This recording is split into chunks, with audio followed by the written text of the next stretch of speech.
문재인 대통령이 국회 시정연설을 통해서 내년도 예산안을 설명한 바가 있죠. 이번 시정연설에서 제가 제일 놀라운 것은 뭐냐면 앞과 뒤가 다르다.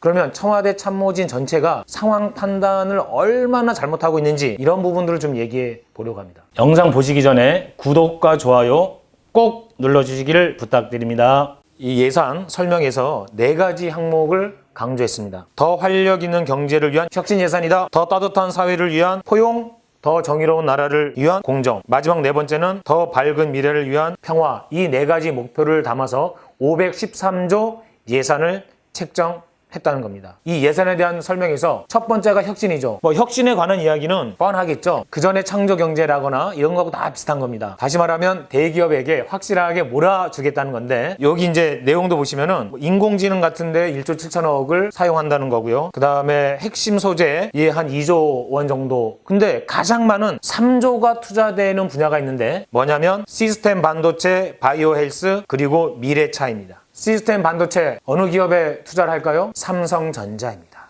자, 바이오 헬스 산업 어느 기업에 투자를 할까요? 삼성 바이오로직스가 되죠. 이 2개는 삼성 겁니다. 그러면 3번째 미래차. 미래차는 곧 수소차를 의미하는 것이고요. 수소차를 만드는 기업이 어디다? 현대차입니다. 현대와 삼성 두 그룹에게 확실하게 퍼주기를 하겠다. 이것이 내년 예산의 청사진입니다. 안타깝습니다. 이 2 기업이 노조와 함께, 노동자와 함께 간다면 상관이 없는데 노동조합을 탄압하고 노동조합을 무시하는 기업이기 때문에 이 말씀을 드리는 겁니다. 2번째가 포용과 공정을 함께 이야기하고 있고요. 이거는 넘어가겠습니다. 그리고 이제 3번째가 평화인데 이게 아주 압권입니다. 구독 땡큐. 문재인 대통령께서는 방어용 무기 예산이다라고 했는데 구체적인 내역을 뜯어보면 정반대입니다. F-35를 도입하게 되었습니다. 미국으로부터 수조 원, 수십조 원을 들여서 공격용 무기를 도입하는 거죠. 세계 최강의 전투기입니다. 방위비 분담금 인상도 지금 말이 안 되는데 이렇게 수십조를 갖다 미국으로 퍼준다? 생각해 봐야 될 문제입니다.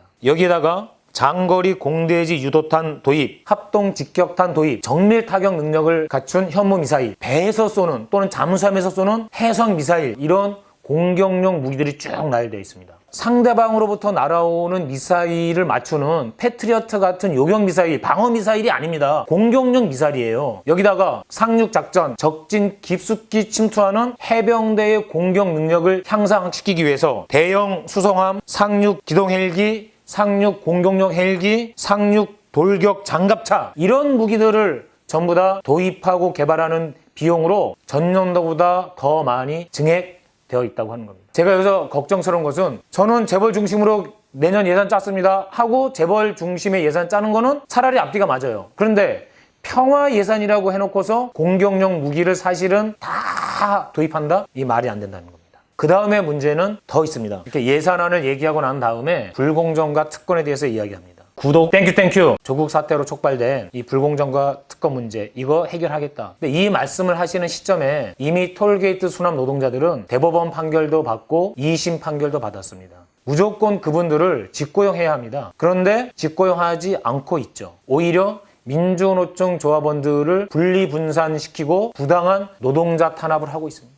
대통령께서는 그렇게 하시면 안 됩니다. 청와대는 반노동적 행태를 보이면 안 됩니다. 당신들을 청와대로 들어가게 해준 노동자, 농민을, 도시, 서민을 무시해서는 안 된다는 겁니다. 구독 땡큐. 마지막입니다. 뒷부분에 가서 대통령께서는 민생과 안전에 대한 국민의 요구도 미룰 수 없습니다. 중요하죠. 민생과 안전. 그런데 이 항목으로 바로 얘기하는 것이 뭐냐면 탄력 근로제 입법 보완입니다. 다시 말하면 탄력 근로제 기간을 확대해서 장시간 노동, 심야 노동, 고강도 노동을 더욱더 하겠다고 하는 기업의 입장을 반영하겠다고 하는 겁니다. 이거는 민생에 역행하는 것이고 안전에도 역행하는 거죠. 왜 이러십니까? 서민들 다 죽이고 국민들 다 죽이고 경제 살릴 수 있습니까? 정신 차리길 바랍니다. 마지막 대목이 압권입니다. 우리 모두가 함께 노력해 일궈낸 성과를 더욱 발전시켜야 합니다. 그래서 보수적 생각, 진보적 생각이 실용적으로 조화를 이루어야 합니다. 진보와 보수가 실용적으로 조화를 이루어야 한다? 노무현 대통령 시기 대연정이 생각이 납니다. 검찰개혁 실패하고 언론개혁 실패하면서 정권이 흔들거리기 시작하자 오히려 보수층에 추파를 던졌죠.